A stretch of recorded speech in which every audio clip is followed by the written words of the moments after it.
3 minutes to scan my slides as Zach leaned in, breath smelling of spearmint and panic. "Don't you mess this up," he said too loudly. I said nothing, just went to the next slide, real-time AI performance metrics climbing, career-defining demo. The corner of the monitor indicated 37 investors, including the 4 from Northbridge Capital, cameras off, mics muted, observing. Legal, PR, and finance lurked outside the glass demo room like specters. Brett, the chairman of the board, stood against the rear wall, arms folded, staring at me like a high roller placing the house on black. I breathed deeply, adjusted my blazer. "This is our penultimate model run prior to production," I announced. Real-time inference demonstrates latency variation within 3.2 milliseconds of target. I clicked. Next, projected efficiency at scale. The slide switched. My chart disappeared. Zach had taken over the feed, hijacking my deck like a kid grabbing a toy. I turned slowly. He smiled, self-satisfied, as if he'd received applause. "Sorry," he said, hot mic. "Thought I'd jump in to discuss vision." My gut churned. I'd watched this before. Men like Zach always jumped in, never establishing anything worth landing on. I remained calm, let him prattle through 3 minutes of synergy jargon and leadership paradigms. I nodded, patronizing a child's macaroni painting. When he was done, I grabbed the clicker. "Let's wrap strong." The demo wrapped up perfectly, actual results, actual interest. A thumbs up emoji popped from a muted investor. I didn't smile, didn't flinch. But my gut knew, Zach had been gunning for me since his hire, dropping legacy vibes, jabs, demanding project files thrice that week, questioning architecture in dev Slack he barely understood, introducing me as one of the engineers, despite my leading the AI rollout from day one. Corporate foreplay before the knife. I'd worked late the previous night, cleaned the repo, provided legal a sanitized copy, locked my architecture files away in a hidden vault, just in case. Now I was happy. Getting up to get a refill on my water, I caught Zach whispering to Brett near the hallway printer, "We do it after today." I didn't halt, didn't turn, just passed by, but something deep in me woke up, not fear, not rage, calculation. By my desk, I reached into my second drawer, took out the term sheet, and opened it to clause 4.2b, contingent employment, named officers. My signature, in black ink, legal gold. Let them fire me. Let them try. The next slide was straightforward, Q&A, deployment timeline, rollout risks, licensing options. I clicked, opened my mouth. "That's enough," Zach interrupted. I thought I misheard, my mind struggling for sense. Perhaps he'd take Q&A, divide questions. Then, mic live, voice sharp, "You're fired. Leave now." Silence. You could have heard a Slack ping in Beijing. I blinked once. He stood with the dumb confidence of a man who's never built anything, thinking cufflinks made him a visionary. The screen froze on my last slide, deployment begins Q4, subject to stability. The irony tasted like pennies. I didn't say anything, didn't question, simply put the clicker down like a flower on a tomb and left stage. My heels came down, firm, conclusive. Brett resembled someone struck his dog. Legal stuttered, his eyes blinking. Nobody stirred. Investors' black box symbols glared like a jury taken aback by homicide in Act 1. I stepped out, past the elevator, through the side door into October's gale, my blazer swinging like a snapped sail. The demo room lights clung to my skin, warmth not yet seized by the cold. At the block's conclusion, my phone vibrated, Slack logged out, email access not granted, company phone dropped in mid-vibration. My world went dark in 60 seconds. I escaped into a college-era coffee shop, crooked tables, burnt espresso, half-clean milk steamers. In the corner booth, I raised my personal laptop, muscle memory. No tears. I double-checked the term sheet, clause 4.2b, still in effect, legally radioactive. Zach believed this was ego, credit, optics, like I was just a coder who put on a blazer and had good slides. He had no idea I wasn't just the AI project's face, I was the clause, the trigger. When he uttered "fired" on tape, a countdown started. No one, not legal, not Brett, not Zach, had a clue what he'd triggered. The livestream replay showed a digital void louder than a shout. Zach blinked at the camera, facing 37 silent financiers like he hadn't just gutted the pitch. A click, unmuted. "Where's Laura?" David Feldman, Northbridge senior partner, voice clipped, late 50s, pen tapping. Not angry, confused, the dangerous kind. Zach chuckled, like charming TSA with a switchblade. "We're in a strategic leadership realignment," he said, hands spread like presenting a wedding cake. Laura's transition was underway. Today's demo was the baton pass. Another unmute, was she told? "Rachel from Heya Ventures, quick." It seemed like you blindsided her in the middle of a sentence. Zach's eyes flashed. It was always the plan to bring new vision. "Laura's a good engineer, but we're shifting." "You may need to stop speaking," Feldman interrupted. Then, the wait, Feldman turned on his screen, Northbridge's term sheet, pointing out Clause 4.2b, ongoing funding subject to continued employment of Laura Kim, Chief Product Lead. He made it shine like a burning fuse. Brett pushed forward, glasses clashing on the table. PR whispered to legal. Legal did not answer. Zach's jaw flickered once, but he didn't sweat. "Did you sack a named officer without notice from the board?" asked K. Mitra, Iona Capital, deep voice, no nonsense, camera off. "I acted in my operational capacity," Zach stuttered. "Who signed the amendment to the term sheet?" Feldman demanded, too composed. Zach blinked. "We were making transitions. Legal is going over it." "There is no amendment," Rachel reported. "We have the most recent doc on file." A rustling of papers, creak of chairs, a cough came from inside. PR dropped her phone, scrambling to mute. Zach threw up his hands like Moses parting the seas. "This isn't a breach. It's a restructuring. Laura wasn't irreplaceable." "Hilarious," Feldman said, "since our cash isn't in sync." Pregnant silence, creaking, like something huge swiveling its head. In the coffee shop, I replayed, drinking cold coffee, phone resting on a salt shaker, screen cracked but functional. I rubbed back to Zach fired. "Get out now," observed my face remain unchanging, someone trapped, not in a meeting. I'd already silenced my Slack access from my own admin console, cancelled tokens, server credentials deleted. Months ago, I'd baked quiet hooks, soft exits, leverage by omission into my contract, all legal, all mine. A text buzzed from Emily, my lawyer, my rock, "You're named officer, not just key personnel." Page 14, Exhibit B. No amendment filed. Blood or money? I didn't answer yet. I imagined Zach before the board, spinning agile repositioning and leadership evolution, offering a limp org chart with interim product lead TBD. PR was probably emailing shareholders on planned succession and continuity of vision. They'd sift through comms, saying I was a pain, off strategy. Polite initially, acidic later, a woman who created something from scratch, run over by a junior executive with pearly whites and a sensitive ego. But Zach's terminated unleashed something he never knew was there. He thought I was a pawn. He had no idea I had the rulebook, and he just torched it, his name on it. I sent Emily the replay link. Subject, "Start here." My coffee had gone cold. I didn't care. I opened my laptop, accessed my vault, went through contract drafts, negotiation threads from 14 months back, all dated, legal.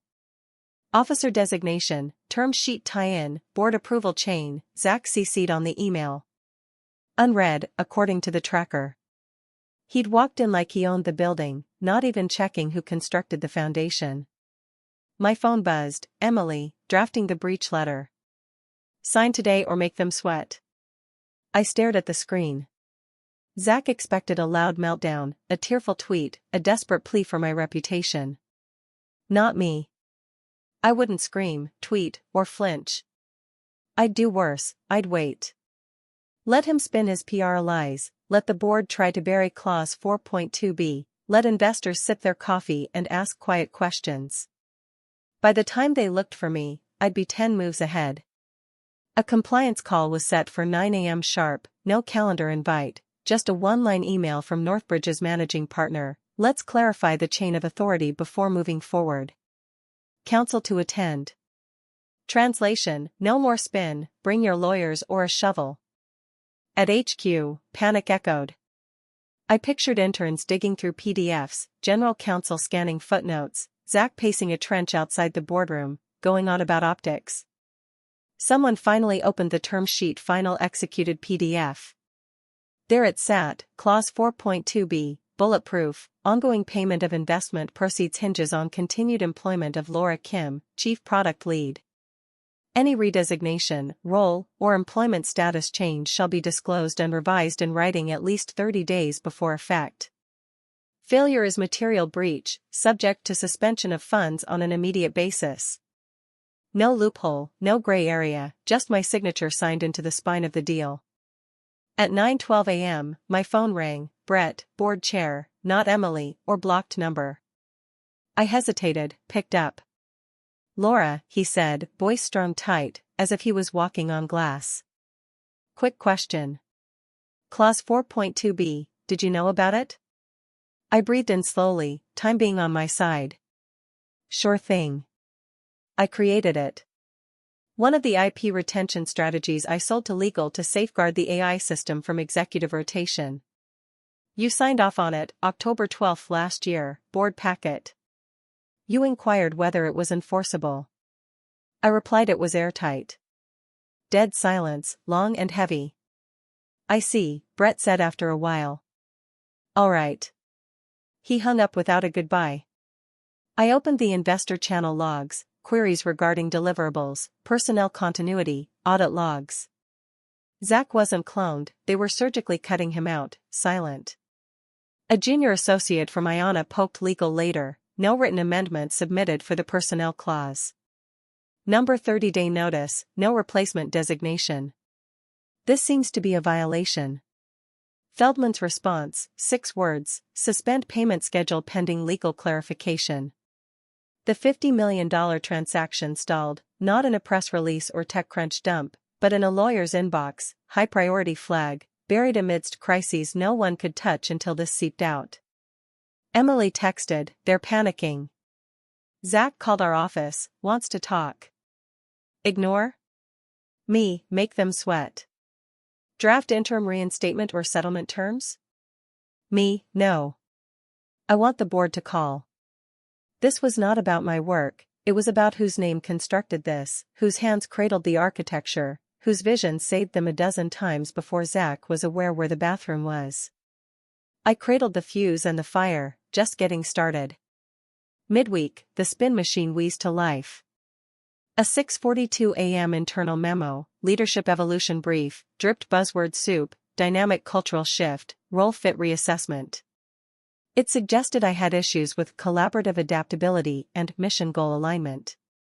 I did not smile as micromanaged by a LinkedIn peacock who believed AI equated to aggressive influence.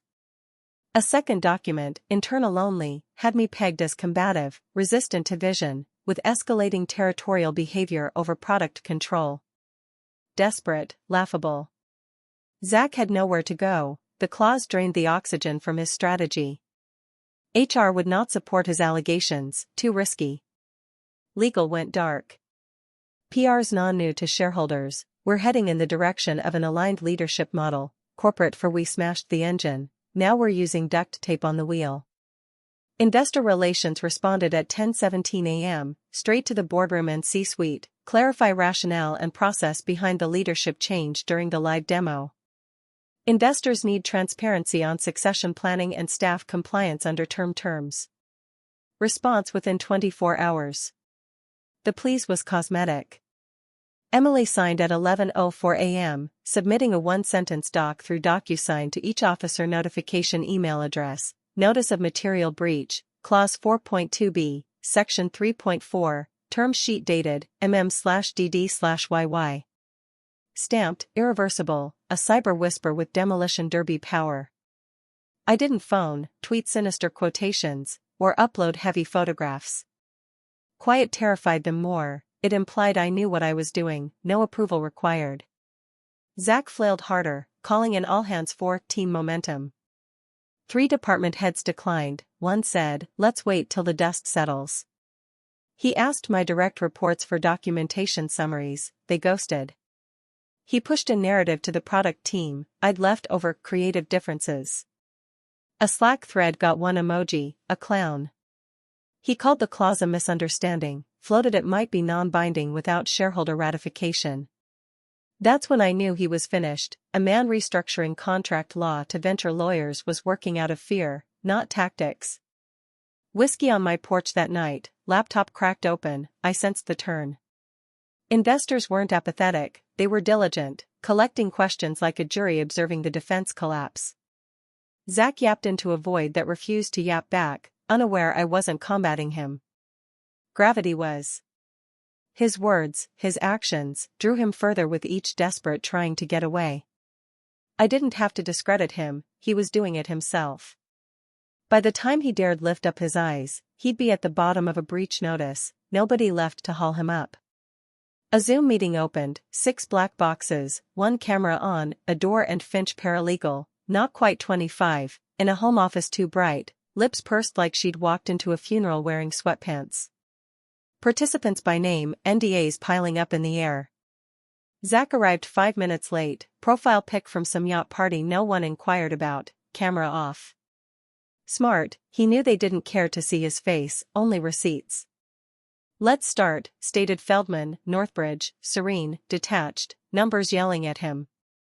We're resolving a compliance matter, clause 4.2b. Disbursement on hold until clarification. A gentle dong, R. Shen, Ionic Capital compliance lawyer, entered, no camera, a phantom with subpoena authority. Zach cleared his throat. This was a misunderstanding. Hold it, Rachel from Haya interrupted, voice like glass. No stories. Did you approve Laura Kim's dismissal? A silence. Indeed, Zach conceded, but as part of a strategic reorganization to grow product leadership. Was the board notified in writing? R. Shen asked. I chatted with members informally, Zach replied. That's not a response, Feldman said. Was a written notice of officer termination or transition filed? Zach remained silent. Was an amendment filed for 4.2b? Silence again. Was a 30-day notice of intent to replace a named officer filed? More silence. Feldman, tone colder, said, let me refresh your memory. He flashed his screen, the signed term sheet, cursor over my name in bold yellow, Laura Kim, Chief Product Lead, mandatory retention. No fine print, no escape clause, only black and white legal steel. If there's no amendment, no written notice, Feldman said, this termination is a material breach. Zach scrambled. Laura was obstreperous, not sharing roadmaps, eroding cohesion. I had to make a call. You based that call on silence, Rachel snapped. Where's the paper, emails, warnings, performance reviews, board minutes? We're consolidating records, Zach stuttered. Verbal approval by who?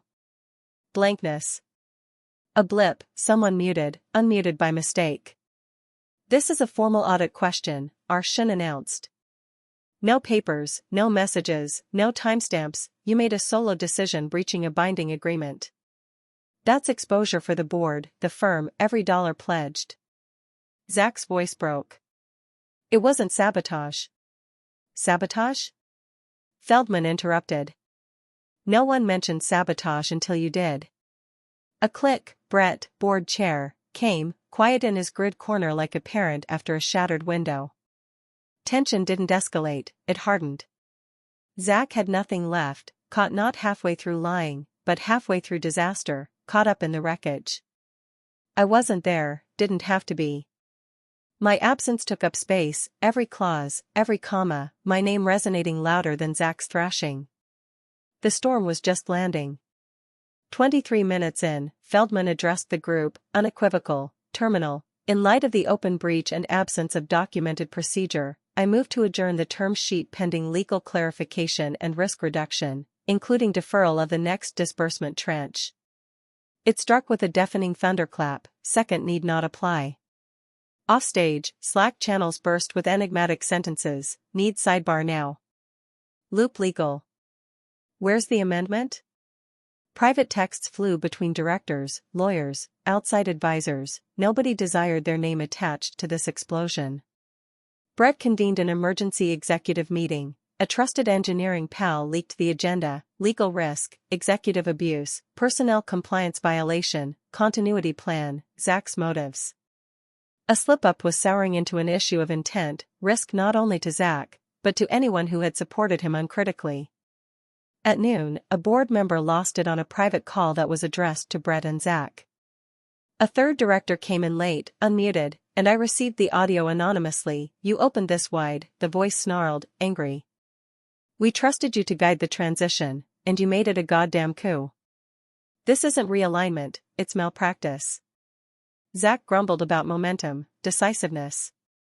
It didn't stick. Brett phoned me. I let it ring twice. Laura, he said, no introduction, would you consider coming back for continuity? No apology, only an olive branch such as a wet napkin on a house fire. I waited for it to sink in.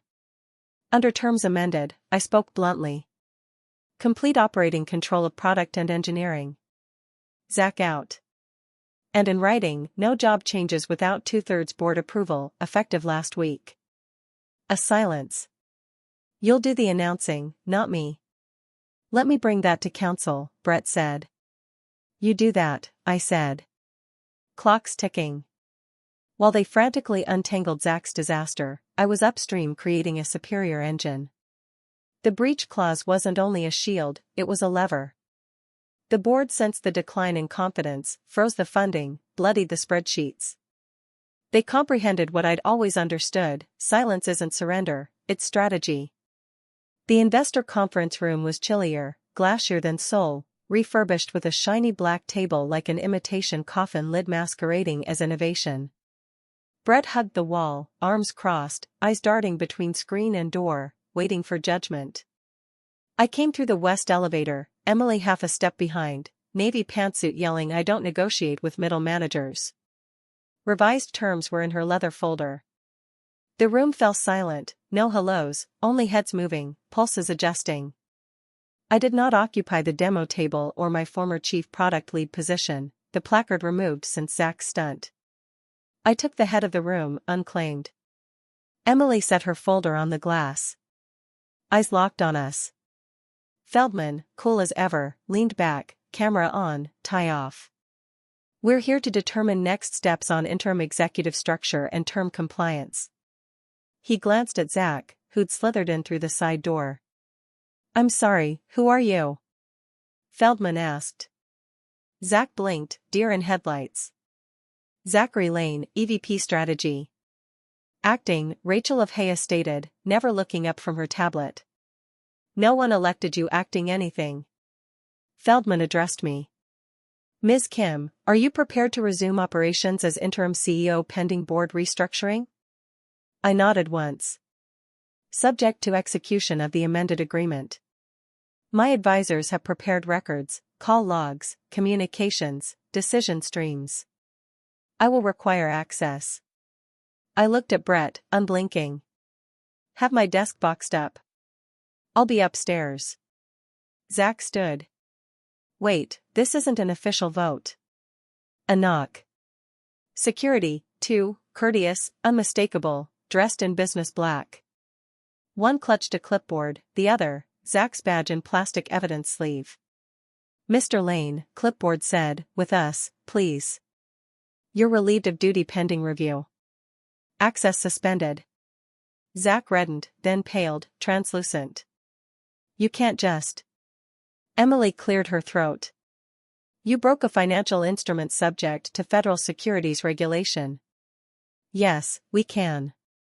Rachel raised a hand like a teacher quieting a child. Zach, go. He did, no slams, no parting shot, just a man who had made a bad bet on a bluff at a rigged table. Emily distributed the papers. Revised terms. Digital signatures within the hour. Feldman smiled wryly. Let's not make the same mistake twice. I left, no glance over the shoulder, through the bullpen, not down to product, but up the north stairs to the executive floor. My badge was deactivated, but Brett had secretly slipped me a replacement, blank, new, laminated. I swiped it. The light flashed green, door creaked open. I entered my office, not clawed back, but usurped, established on their paper trail, my name on a throne they handed me. I lifted it quietly, cleanly, and began again.